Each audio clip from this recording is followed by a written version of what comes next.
Okay, the passenger side half shaft is on.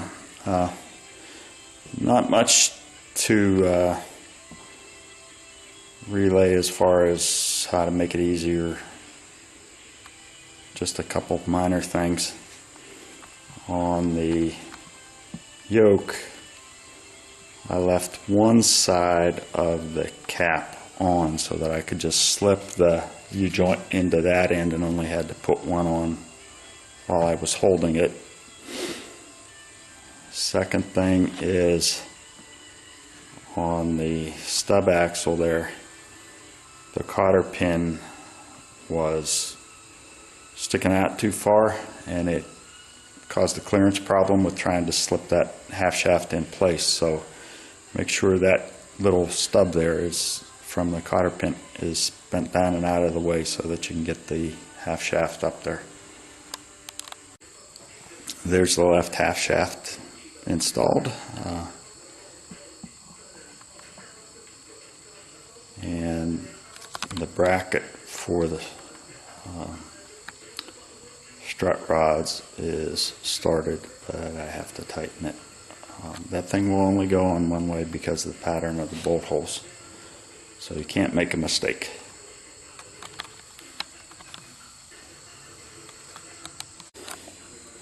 Okay, there you have the strut rod is on.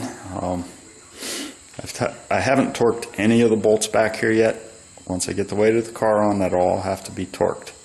But the strut rod is connected to the bracket that's attached to the differential. It's also connected to the shock mount bolt.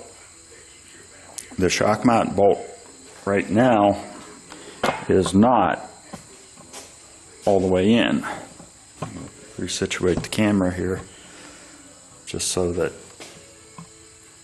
I can show where right in here the shock mount is not up against the bracket yet. So in order to tighten that up, bring that in, what I'm going to do is use the 15/16 socket on that, and as I tighten this nut on the back side, it will pull that in. Now remember, there was a flat on this side that is going to cause the alignment to be correct, because you can't get that shock mount in any other way. And by alignment, I mean the alignment of the shock mount, not the alignment of the rear end.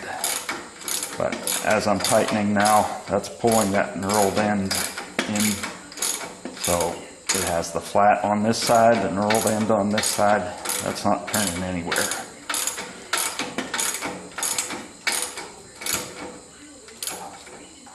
So that's all the way in. We will torque it later and line up the holes so that we can get the cotter pin in so it doesn't ever come off.